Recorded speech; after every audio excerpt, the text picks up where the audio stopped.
Sa nakaraan nating video ay nasubaybayan natin ang unang soul pet ni Hansen at pagtulong niya kay Lin Beifeng. At ngayon naman subaybayan natin ang panibagong hamon sa buhay ni Hansen. Masayang bumalik si Hansen sa kanyang silid at na-teleport palabas ng God's Sanctuary. Bago siya umalis sa istasyon, isang payat na figure ang hamarang sa kanyang daraanan. Estasyon Master, ang swerte naman. Hansen ay napabuntong hininga sa loob. Totally niyang nakalimutan ang hindi pagkakaunawaan nila ni Chin Zuan. Sumama ka sa akin, malamig na sabi ni Chin Zuan habang naglalakad patungo sa silid ng labanan. Naiinis siya na nakuha ni Hansen na tamaan siya noong nakaraang pagkakataon at gusto niyang sapakin ito bago niya ito makalimutan. Mikikipaglaban na lang ako sa kanya. Babae lang naman siya, bulong ni Hansen sa sarili. Alam ni Hansen na hindi siya iiwan ni Chin Zuan kahit gaano pa siya magpigil. Kaya hindi na niya iyon gagawin. Halos na niyang master ang ghost hunt at magiging maganda kung doon niya ito sanayin sa kanya. Nang tumayo si Hansen sa harap ni Chin Zuan na nakasuot ng combat suit, hindi siya nag-aksaya ng anumang pagsisikap at sinipa siya gamit ang isang leg sweep. Para kay Hansen, na magaling sa mga palihim na atake, basta wala siyang pagkakataong makalapit ng palihim, tiyak na matatalo siya. Kaya't unang sumugod si Chin Zuan at hindi binigyan si Hansen ng anumang pagkakataon. Ngunit nagkamali pa rin siya ng malaki, hindi pa rin niya seryosong tinutukan si Hansen at hindi siya itinuturing na kalaban. Ang gusto lang niyang gawin ay sipain siya. Kaya hindi niya ginamit kahit kalahati ng kanyang lakas. Sa kanyang isip, siya pa rin ang walang alam na Asfric, isang baguhan na maaaring bunlayan ng sinuman sa kanlungan. Hindi talaga gustong saktan ni Chin Zuan si Hansen, kaya hindi siya masyadong malakas tumama. Pero hindi niya alam na si Hansen ay mayroon ng 18 sacred Geno points at nag-aaral ng Jad Escan. Bagaman hindi siya kasing fit niya, hindi rin naman malaki ang agwat sa pagitan nila. Nang makita ang kanyang leg sweep, lumipat si Hansen sa isang lugar na hindi maabot ni Chin Zuan at pinilipit ang kanyang binti gamit ang kanyang mga braso. Agad siyang nawalan ng balanse at nahulog sa lupa. Agad na pinindot ni Hansen ang sarili niya sa kanya at pinigilan ang kanyang mga braso at binti. Hindi inasahan ni Chin Zuan ang mga ganitong liksi mula sa kanya, at nang mapagtanto niya ang kanyang pagkakamali, nahuli na siya at hindi na makaalis. Naramdaman niya ang galit at kahihiyan, lumaban siya ngunit nabigo dahil sa matatalinong teknik ni Ghost Hunt. Kung lalabanan niya ng buong lakas, maaring ma-dislocate o mabali ang kanyang mga braso. Nakapagtago si Hansen, namula siya at hindi pa rin makapaniwala na nahuli siya ni Hansenador sa unang galaw pa lang. Gusto niyang turuan siya ng leksyon, at lahat ay nagkamali. Estasyon Ero, nanalo ba ako? Lihim na natuwa si Hansen. Hindi ko inasahan na magiging epektibo ang turo ng Old Devil. Natalo ko pa si Chin Zuan. Hinding-hindi ka mananalo. Nagalit si Chin Zuan at tumangging sumuko. Kung ibang tao lang, baka okay lang. Pero para sa kasuklam-suklam na Asfric na ito, hindi siya magpapaubaya. Chin Zuan ay umatungal at nagbago ng anyo sa isang gintong leon na mas mataas pa sa isang tao. Si Hansen ay agad na nahadges mula sa kanya, at ang leon ay bumaba sa kanya. Foul! Pumayag tayo na huwag gumamit ng anumang kaluluwa ng hayop, mabilis na sigaw ni Hansenador. Tumigil si Chin Zuan habang papalapit na ang kanyang paa ng leon sa kanya. Nangako siya noong nakaraang pagkakataon na hindi niya gagamitin ang mga kaluluwa ng hayop. Ngunit sa mga pagkakataong iyon, lubos niyang nakalimutan ito. Okay, walang beast souls. Lihim na namula si Chin Zuan, kinuha ang kanyang beast soul at naglunsad ng atake gamit ang kanyang kamao.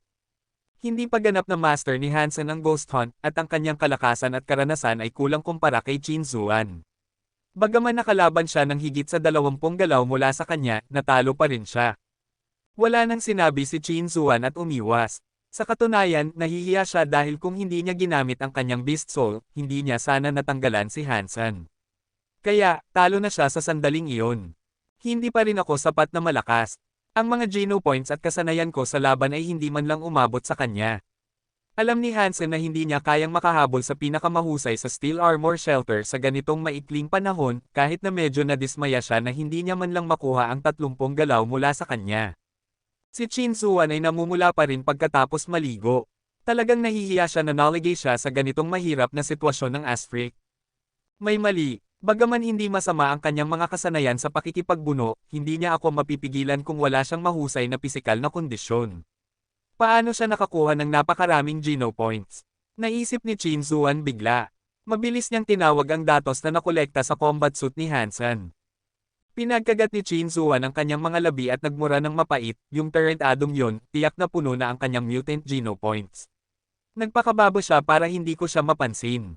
Tarantado, hindi kita patatawarin. Mula noon, tuwing dumadaan si Hansen sa teleport station, lagi siyang tinatawag ni Chin Zuan na pumasok sa combat room. Masaya si Hansen na sumunod. Ang mga kasanayan sa pakikipagbuno tulad ng Ghost Hunt ay talagang nangangailangan ng maraming pagsasanay, at sa isang kasamang tagapagsanay na kasing galing ni Chin Zuan, hindi niya talaga maasa ang kanyang mga teknik. Ang ilang sakit ay wala kumpara sa kanyang pakinabang. Kung hindi dahil kay Chin Zuan, si Hansen ay maaari lamang mag-practice kapag may panganib sa kanyang buhay, na mas mapanganib pa kaysa sa kanyang mga laban sa kanya. Siyempre, maingat si Hansen upang hindi niya mapansin na ginagamit siya nito. Tuwing gagawin niyang inis siya ng sadya para patuloy siyang tawagin sa combat room. Maraming beses nang inisar ni Chin Zuan si Hansenador pero hindi pa rin siya nakakabawi. Tuwing nakikita niya ang ngiti sa mukha nito, nagagalit siya at may urge na sapakin ito. Halos naging ugali na niya ito. Ang halimaw na may ngiping tanso na pinakain ni Hansen ay naging kulay lila at lumaki ang sukat 2 buwan matapos itong maging mutant na nilalang. Kung makakaakyat pa ako sa mundo, nakasalalay lahat sa iyo. Mangyaring maging isang banal na nilalang kaagad. Tumingin si Hansen sa kulay lilang balat nito at naisip na panahon na. Batay sa sitwasyon, aabot ng mga 3 buwan para ang isang mutant na nilalang ay maging isang banal na nilalang. Ang panahong ito ay hindi masyadong mahaba o masyadong maikli. Halos imposibleng makapanghuli ng isang nilalang na may banal na dugo ang karamihan sa mga tao sa loob lamang ng 3 buwan. Kahit si Chin Zuan ay maaaring hindi makapanghuli ng isang nilalang na may banal na dugo sa loob ng 1 taon. Ngayon, sa tulong ng itim na kristal na ito, makakakuha si Hansen ng isang buong nilalang na may banal na dugo tuwing 3 buwan, na talagang kamangha-mangha. Bigyan mo lang ako ng sapat na oras, at madali akong makaka-evolve na may lahat ng 4 na uri ng geno points na puno. Sa panahong iyon, tiyak na makakamit ko ang titulong aristocrat ng banal na dugo. Si Hansen ay nasa sabik. Hindi niya nakita si Chin Zuan sa istasyon ng teleport sa kanyang pag-uwi. Maaaring napagod na siya sa larong ito o abala lang talaga. Sa labas ng istasyon, nakita niya ang isang babae na nakatayo sa tabi ng kalsada at huminto sa paglalakad. Si Zhu Shi iyon, ang batang lumaki kasama sina Zhang Danfeng at siya. Si Zhu Shi ay mula sa isang pamilyang may isang magulang at ang kanyang ina ang nagpalaki sa kanya sa pamamagitan ng pagtatrabaho sa kumpanya ng ama ni Hansen. Walang sino mang mag-aalaga sa kanya, kaya madalas siyang dinala ng kanyang ina sa trabaho, at palagi silang naglalaro ni Zhang Danfeng at Hansen. Nang maglaon, narinig ni Hansen na buhay pa ang ama ni Zhu Shi at natagpuan niya ang kanyang ina at siya. Pagkatapos ng insidente ng kanyang tatay, wala nang lakas si Hansen na alamin pa ang tungkol sa kanyang pamilya. Pero narinig niya na siya ay isang labas na anak at kinuha lang siya ng kanyang ama pagkatapos mamatay ng kanyang asawa. Hansen. Nakita rin ni Zhu Shi si Hansen at sumigaw. Bakit ka nandito? Tanong ni Hansen, naguguluhan. Hansen, higit 16 na ako at makakapasok na ako sa God's Sanctuary ngayon, sabi ni Zhu Shi na may halong tawa. Ang bilis naman. Nagulat si Hansen. Sa kanyang isip, si Zhu Shi ay isang batang babae pa rin, at ngayon ay kayanan niyang pumasok sa God's Sanctuary. Kakaunti lang ang ilang buwan na mas bata ako sa iyo. Huwag mo akong isipin na isang bata, sabi ni Zhu Shi na may pagkadismaya. Tama nga, ang bilis ng panahon, sabi ni Hansen habang tinitingnan ang kanyang maayos na katawan at ngumiti. Hindi na siya isang batang babae. Namula si Zhu Shi nang tingnan siya ni Hanzin. Nang malapit na siyang magsalita, narinig nila ang ugong ng isang makina, at nakita nila ang isang batang lalaki na maayos ang pananamit na bumaba mula sa isang pribadong eroplano na nakaparada sa tabi ng kalsada. Ang binata ay mga 20 taong gulang at ang pribadong eroplano na iyon ay nagkakahalaga ng higit sa 10 milyon. Ate, sinabi ko na kanina na gamitin ang ating pribadong teleport equipment. Hindi maiiwasan na makatagpo tayo ng mga nakakainis na tao sa teleport station. Hindi man lang tiningnan ng mga kabataan si Hansen at diretso silang pumunta kay Zhu Shi. Kuya, kaibigan ko siya mula pagkabata, mabilis na ipinaliwanag ni Zhu Shi. Well, dapat na tayong umalis. Hindi pinansin ng binata ang kanyang paliwanag, hinawakan ang kanyang kamay at dinala siya sa eroplano. Senador, babalik ako, mahinang sinabi ni Zhu Shi kay Hansen bago siya umalis.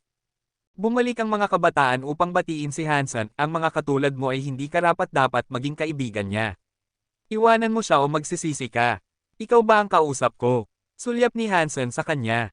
Hindi mo ba pinaniniwalaan ang sinabi ko? Biglang humakbang ang binata at mabilis na tinamaan ang ibabang tiyan ni Han Senador gamit ang tuhod. Napakalapit niya kay Hansen at napakabilis niya. Bigla na lang tumama ang kanyang tuhod kay Hansen. Si Hansen ay mukhang kalmado, ngunit lihim na ngumisi. Walang mas mabuti para sa pakikipagbuno kaysa sa ghost hunt. Kahit si Chin Zuan ay hindi na naglakas loob na lumapit sa akin ngayon.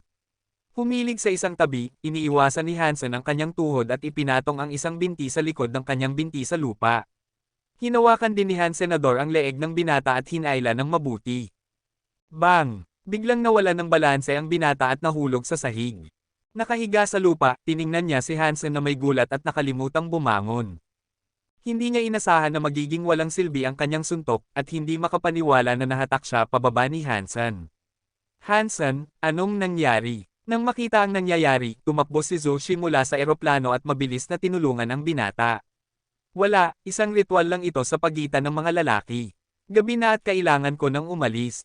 Magkain tayo minsan. Ngumiti si Hansen, kumaway ng palm at pumunta sa istasyon ng tren. Kapatid, ayos ka lang? Tanong ni Zoshi sa binata. Kakaiba, talagang kakaiba. Sinalubong ng binata si Hansen na umaalis na may kakaibang ngiti. Nang makita ni Zoshi ang ngiti ng binata, bigla siyang nabahala. Kuya, huwag mo siyang asarin. Wala naman siyang masamang intensyon. Kaya niya akong pabagsakin kahit wala siyang masamang intensyon. Kung may masamang intensyon siya, ako bang si Fan Jinky ay mapapatay? Sabi niya habang nakakunot ang mga mata. Kapatid, hindi iyon ang ibig kong sabihin. Nagpanik si Zoshi at hindi alam kung paano ipaliwanag. Walang anuman, kapatid. Gaya ng sinabi niya, ito ay isang ritual sa pagitan ng mga lalaki at babalikan ko ang utang na loob. Si Fan Jinky ay nagmamasid ng may panggigilala sa direksyon kung saan pumunta si Hansen. Sa loob ng ilang araw, pakisama mo siya sa hapunan sa bahay. Ano? Tumingin si Zoshi kay Fan Jinky at hindi makapaniwala sa kanyang sariling mga tainga.